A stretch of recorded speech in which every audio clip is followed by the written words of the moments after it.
Can't see you though. Yeah.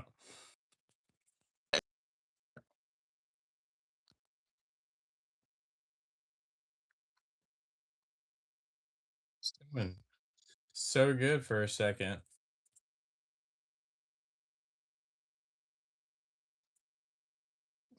I disconnected from everything too, just to make sure that wasn't where that wasn't.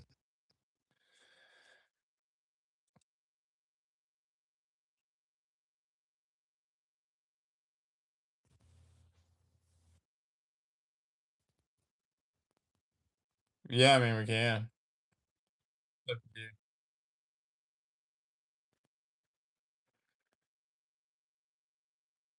I mean you can restart if you want.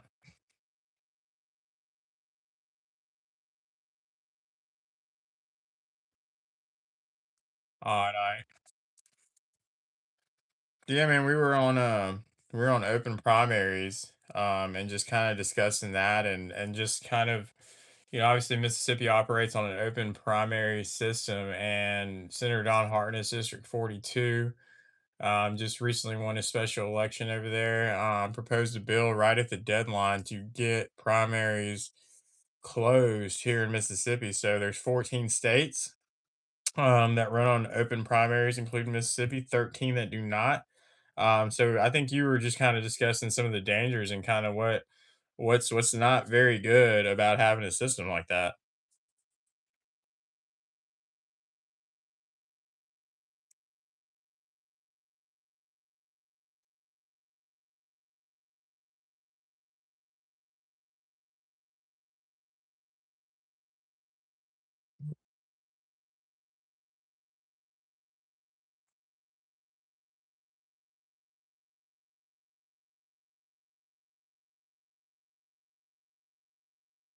Yeah, I've seen it firsthand in some campaigns, just kind of candidates obviously don't get the 50+1 that they need to win the primary, so that requires them to go in a runoff.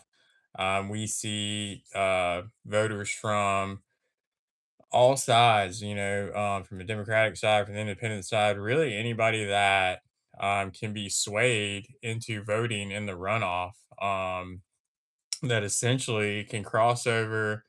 And so then you basically have, everyone voting for, a candidate that they really don't support them or the party or the ideology.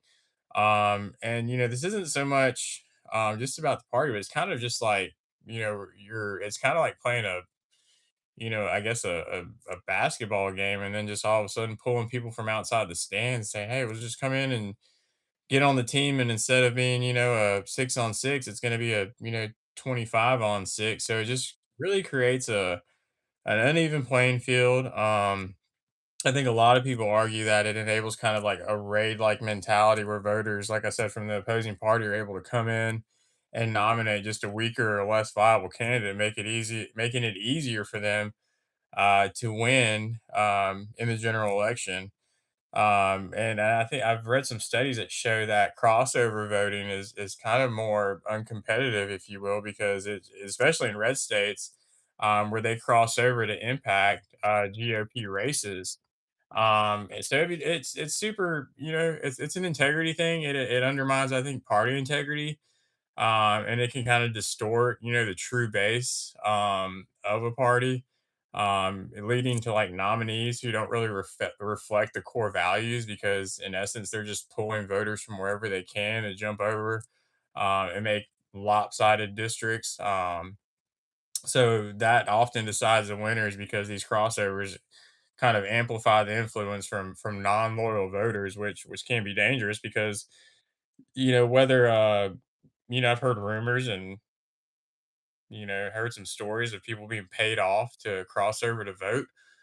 A lot of that's hard to prove, but there's been some instances, and we've seen some crazy things where that's just the kind of when people aren't, when we're not working with a closed party system, it just creates that higher risk for crossover rates to come over when people aren't, typically voting in that party's environment to begin with, and it can sway those close contests that really just fosters a lot of distrust, I think, in constituents and communities, and it's really hard to enforce, that intent, which I think leads to the accusations of fraud. But like I said, it's hard to prove. And it's just one of those things that I think, let's tie it back to, kind of a biblical principle perspective. I think it's integrity and faithfulness.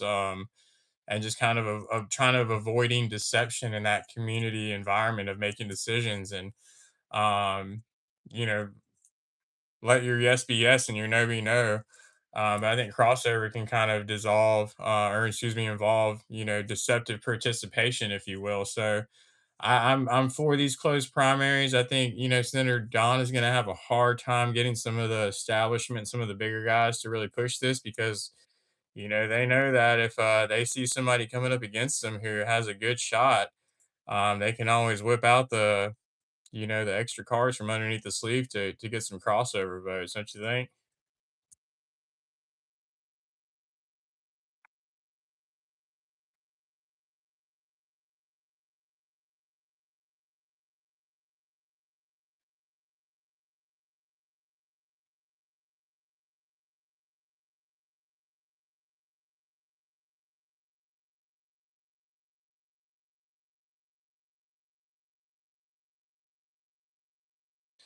Yeah, I hope so. I really do.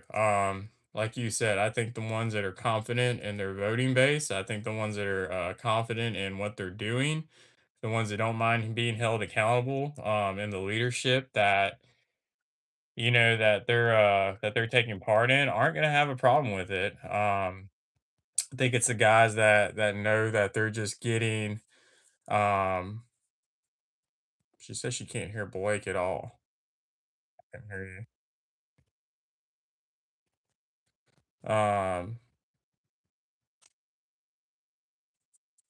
So I can yeah, like I said, I can attest for some of that stuff. We got to be able to select capable men, and women who fear God as opposed to just allowing them to kind of choose themselves in these elections by operating under these open primary systems and allowing that to kind of contradict the constituents and kind of what they want. But overall, while Mississippi's kind of open primaries boost access, like I said, I think a lot of people view closed alternatives as really safeguarding the democratic and moral integrity of these elections. Um, and I think that voter freedom, versus principled boundaries is kind of uh the line there. It's like, how much freedom should there be as voters, and then where does the principled boundary stand as far as, hey, we can't have this. Like, there's got to be, if we're going to have elections and it's going to be about parties and it's going to be about sides, like, even the people that are voting have to be involved in that as well.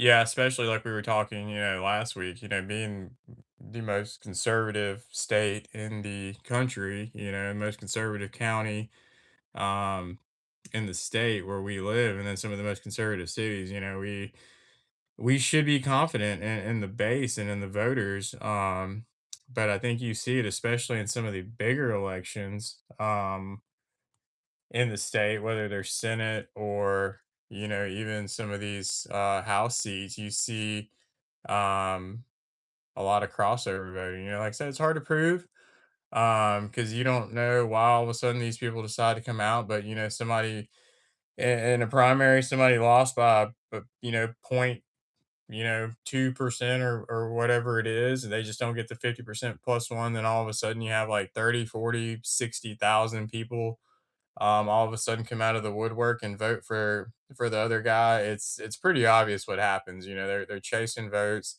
and I think that can go either way. Whether it's Democrat or whether it's Republican. It's just dangerous to have because you're not getting a real feel for the base. So yeah, I hope this gets some traction. I wish Senator Don the best.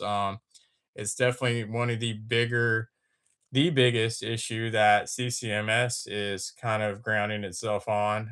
So we will be definitely helping lobby for that and seeing what we can do to help there because it's definitely going to allow a lot more accountability for these guys running for office and to allow people to feel like their votes are actually being counted and matter as opposed to just going out and voting and then not making it past the primary, and then all of a sudden, come the runoff, and you know, thousands and thousands of votes come out of the woodwork for the other side or for the other guy that wasn't really the desirable candidate to begin with. So it just helps create, I think, more of a level playing field, if you will. But it's just my opinion.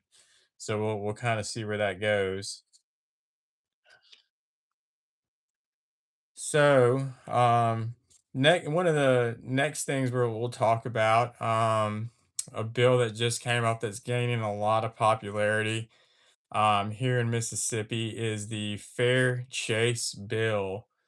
So this is House Bill 828.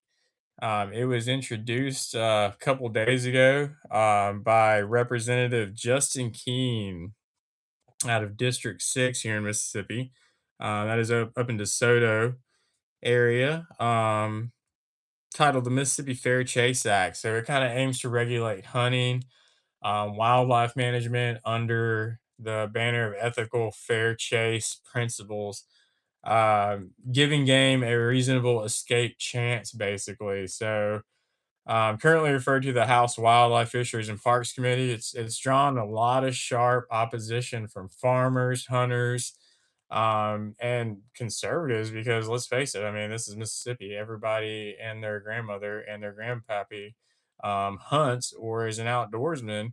And it's just, they feel like it's a lot of unnecessary, government overreach. I think some of the key provisions of it that I was reading on is just more permits required. It makes it unlawful to hunt, trap, or take game from a fur-bearing animal, which is basically every animal. Anything that's damaging your crops, you're not allowed to shoot and kill. But you have to have a permit for that, or they're asking you to, basically pay a tax to get a permit to do that, as opposed to just being able to take care of the nuisance as it is on your own property. It also puts a restriction on dog hunting, limiting dog hunts to private property only that's consisting of at least 2,000 acres. So it effectively pretty much bans dog hunting on smaller tracts of land, which are pretty common in Mississippi. I mean, not everybody has 2,000 acres to go hunt. Most people are hunting on Right. just a couple of acres to begin with, but now it's saying, hey, you have to have 2,000 acres. Basically, it's so your dogs aren't running on other people's property or you're not chasing animals into other people's property. Um, and then also some amendments and kind of rulemaking to it that kind of empowers the Commission on Wildlife, Fisheries, and Parks to create rules, potentially adding fees and just more bureaucracy for these possible changes. So it's stated goal is kind of wildlife conservation is what is supposedly the goal. But a lot of the opponents are calling it stupid. Just plain and simple. It's an attack on traditions, favoring large landowners. I've heard some people say this probably came from one or two people in this guy's district that had an issue and then just, probably threw some money at him and were like, hey, Mhm. you should create a bill to, say that people can't dog hunt unless they have 2,000 acres. So it's burdening people with small farms, small tracts of land. and not allowing them to fight, these nuisance like animals or pests, kind of like wild hogs, for instance, it's pretty much free game.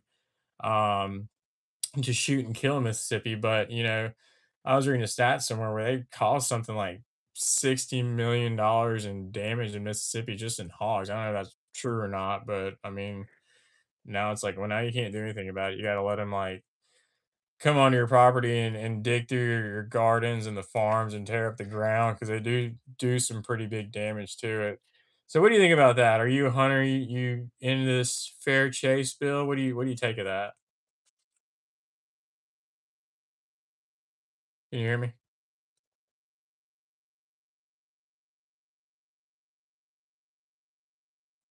Blake's frozen.